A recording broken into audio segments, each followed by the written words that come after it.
cours de pathologie vasculaire. D'accord? Alors aujourd'hui, on va voir deux chapitres. Le premier chapitre, il est consacré à ce qu'on appelle le syndrome de défilé thoraco-brachial et le deuxième consacré au traitement des varices, les différents aspects thérapeutiques des varices ou de l'insuffisance veineuse essentielle des membres inférieurs. Alors pour le premier chapitre, bon, moi je fais les cours en interactif, donc je vais vous demander qu'est-ce que vous savez sur le syndrome de défilé thoraco-brachial. Qu'est-ce que ça veut dire syndrome de défilé thoraco-brachial?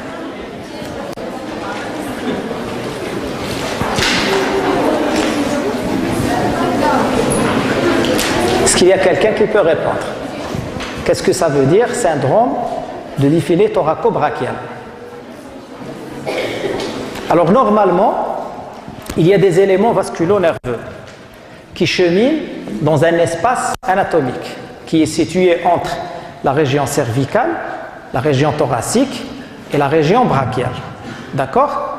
Il y a des paires nerveuses qui ont comme origine les trous de conjugaison des dernières vertèbres cervicales. D'accord? Il y a des éléments artériels qui naissent de l'aorte, soit directement comme l'artère sous-clavière gauche, soit à travers le tronc artériel brachiocéphalique du côté droit, et il y a des éléments veineux. Alors ces éléments veineux, ils dérivent de la région cervicale, de la région thoracique, pour aller vers la région brachiale. Alors au cours de leur passage, ils vont emprunter un trajet anatomique. Alors au cours de ce passage, ces éléments-là, ils peuvent être comprimés. D'accord? Alors s'ils sont comprimés au cours de leur passage, on appelle ça un syndrome de défilé cervico-thoraco-brachial. D'accord? Alors est-ce que c'est clair? Alors quelle va être la symptomatologie? On a dit que dans cet espace anatomique, il y a des éléments artériels, des éléments veineux et des éléments neurologiques. Oui?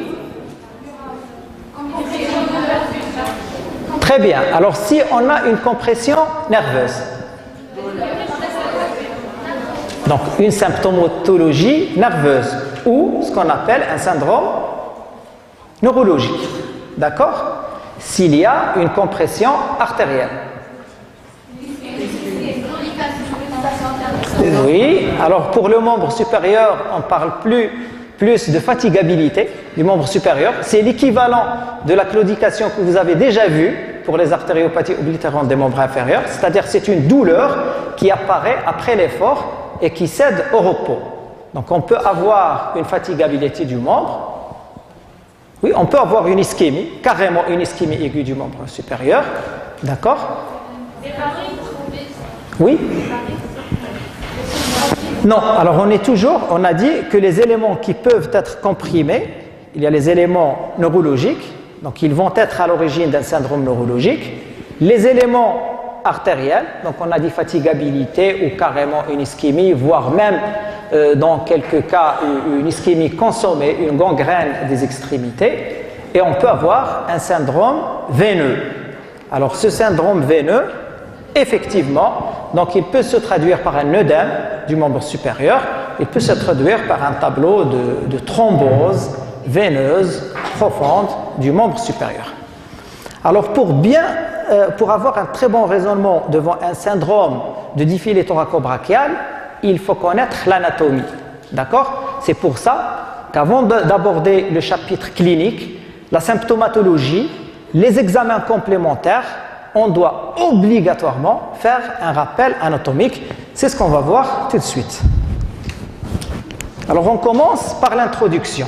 Alors le syndrome de défilé thoraco-brachial, il est défini comme la compression des structures vasculo-nerveuses au fur et à mesure de leur passage dans le défilé cervico-thoraco-brachial. C'est l'espace anatomique qu'on va voir tout de suite. Alors les éléments comprimés, on l'a déjà dit, c'est des éléments nerveux, des éléments artériels et des éléments veineux. Alors les complications sont rares, mais elles sont redoutables et elles peuvent parfois engager le pronostic vital du patient. On va le voir par la suite. Alors normalement, sur le plan anatomique, il y a la succession de 5 espaces anatomiques. 5. Le premier espace, c'est ce qu'on appelle le défilé. Il suffit de lire. Le défilé intercostoscalinique. Donc ça apparaît un peu bizarre, mais vous allez bien le comprendre après avoir vu les coupes anatomiques. Le premier, donc, c'est le défilé intercostoscalinique, c'est-à-dire il est limité par première côte et les muscles scalènes. Donc le défilé intercostoscalinique. Deuxième espace, c'est le défilé préscalinique, c'est-à-dire il est situé en avant du muscle scalène. Deuxième, oui, c'est le canal costoclaviculaire, c'est-à-dire c'est un canal qui est situé entre la clavicule et la première côte. Donc c'est le canal costoclaviculaire. Quatrièmement, le tunnel subpectoral, c'est-à-dire c'est un espace qui est situé en dessous du muscle petit pectoral. Et enfin, le bio-huméral.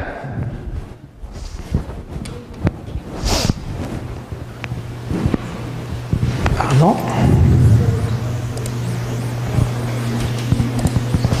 Alors sur le plan anatomique, c'est cette région-là.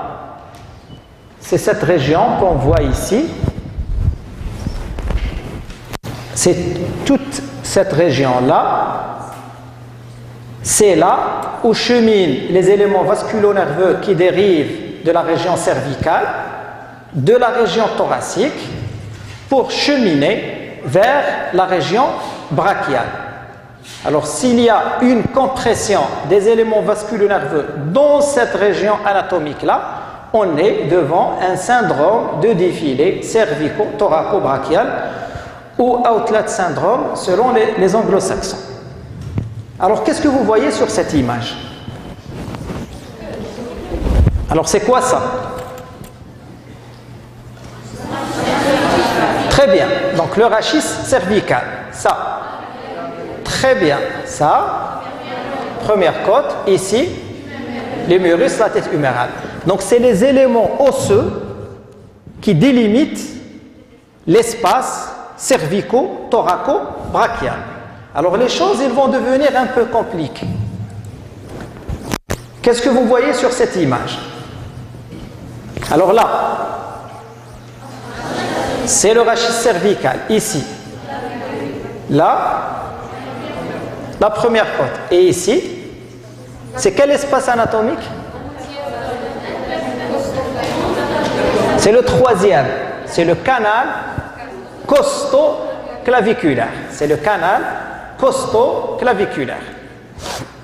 Alors c'est bon. Qu'est-ce qu'on voit sur cette image? Alors là, ça et ça et ça et ça.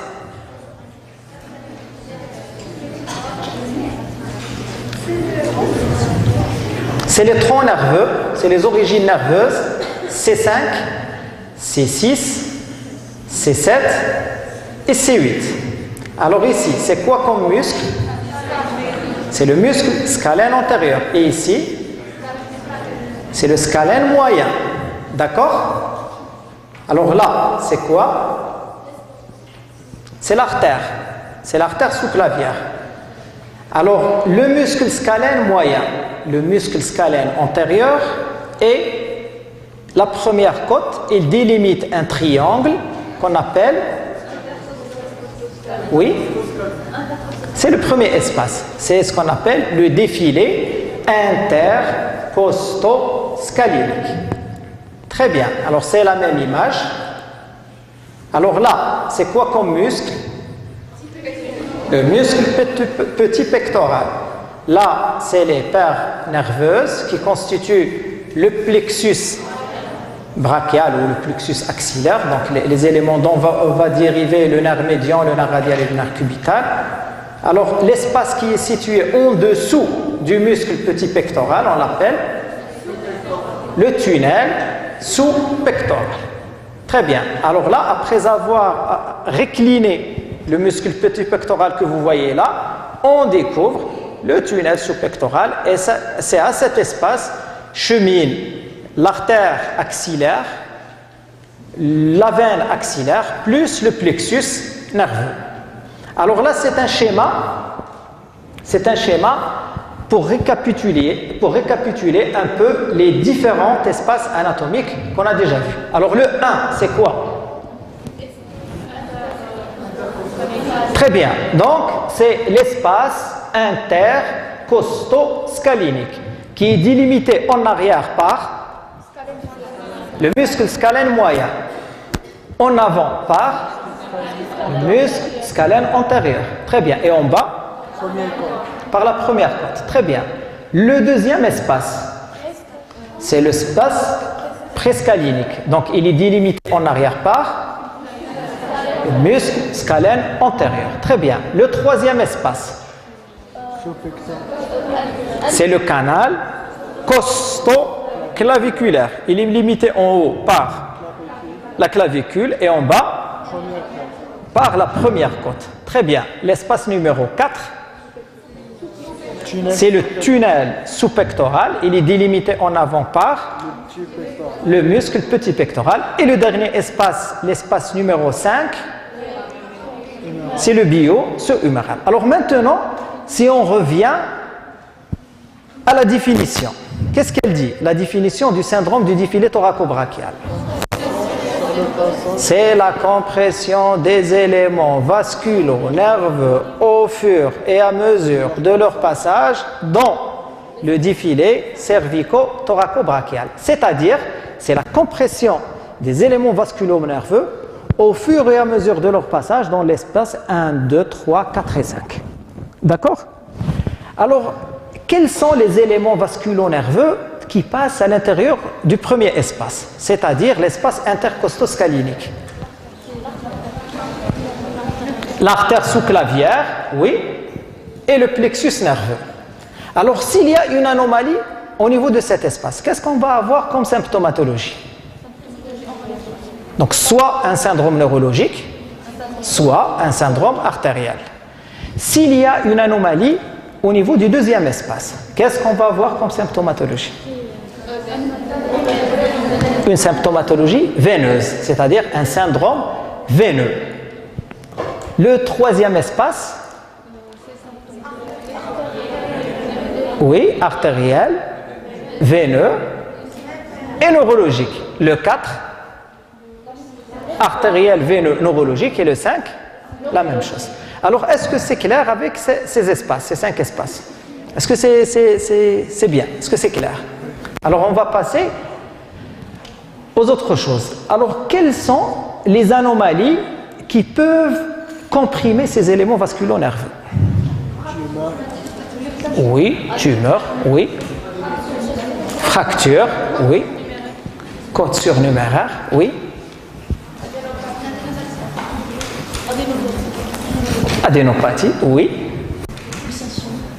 Mais si on veut les résumer, donc c'est toutes les anomalies. Ces anomalies, ils peuvent être osseuses, d'accord? Osseuses, donc soit tumorales, soit infectieuses, soit traumatiques, d'accord? Soit congénitales. Donc les anomalies osseuses, on peut les mettre d'un côté, d'accord? Et de l'autre côté, les anomalies musculo-ligamentaires. Donc si on a des anomalies osseuses ou des anomalies musculo-ligamentaires, donc ils peuvent comprimer ces éléments vasculo-nerveux et être à l'origine de ce qu'on appelle un syndrome de défilé cervico-thoraco-brachial.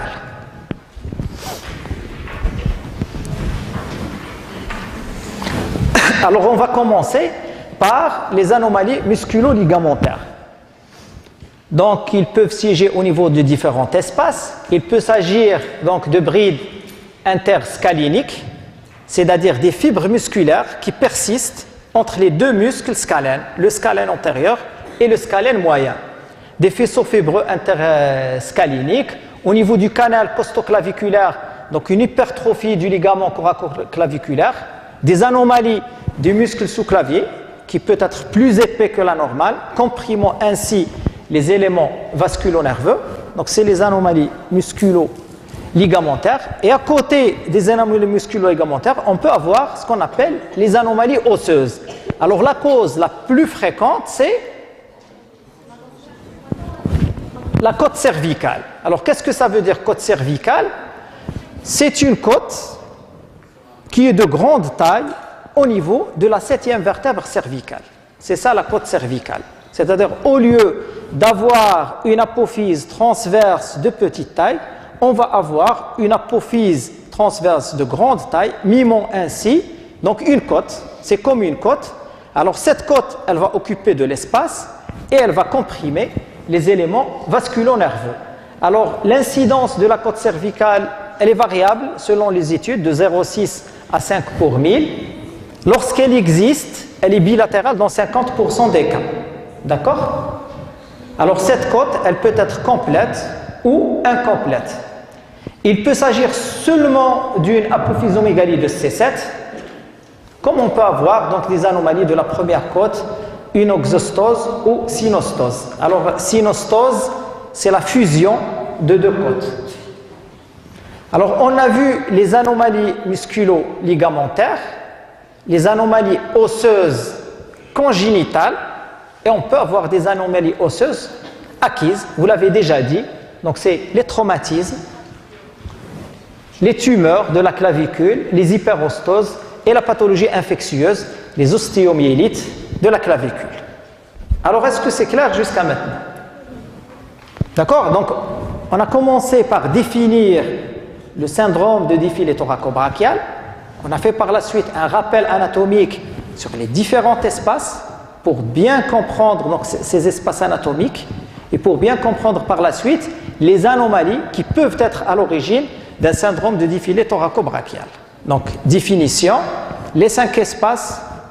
Premier, donc le défilé intercostoscalénique entre le muscle scalène antérieur, scalène moyen et la première côte, d'accord? Deuxième, pré-scalénique qui livre passage à la veine sous-clavière. Ensuite, le canal costoclaviculaire qui est limité par la clavicule en haut et la première côte en bas. Le tunnel sous-pectoral et le bio-huméral. On a vu par la suite les différentes causes qui peuvent être des anomalies musculo-ligamentaires, d'accord, ou des anomalies osseuses qui peuvent être congénitales comme la côte surnuméraire, les apophysomégalie de C7, ou acquises telles que les traumatismes, les tumeurs et la pathologie infectieuse telle que l'ostéomyélite. Alors maintenant, on va passer au 3e chapitre qui est la symptomatologie. Alors si on a une anomalie musculo-ligamentaire, si on a une anomalie osseuse, par quoi il va se manifester ce syndrome de défilé thoraco-brachial? Alors pour répondre brièvement à cette question, la symptomatologie la plus fréquente, c'est la symptomatologie neurologique. C'est-à-dire que le syndrome artériel et le syndrome veineux, ils sont rares. D'accord? Donc à peu près 96% de la symptomatologie, c'est un syndrome neurologique. Sinon, donc les 4% qui restent, c'est le syndrome artériel et le syndrome veineux. Alors normalement, on doit commencer, puisque c'est le plus fréquent, on devrait commencer par le syndrome neurologique, mais puisqu'on est dans un cours de chirurgie vasculaire, donc on va commencer par la symptomatologie vasculaire. Donc le syndrome neurologique, c'est le plus fréquent. Le syndrome artériel et veineux, il est rare, mais malheureusement, il est grave. Les complications, s'il n'est pas diagnostiqué et traité à temps, les complications sont graves. Pourquoi? Parce qu'il peut engager le pronostic fonctionnel du membre et le pronostic vital du patient. Alors on va voir par la suite comment le syndrome de défilé, il peut engager le pronostic vital du patient.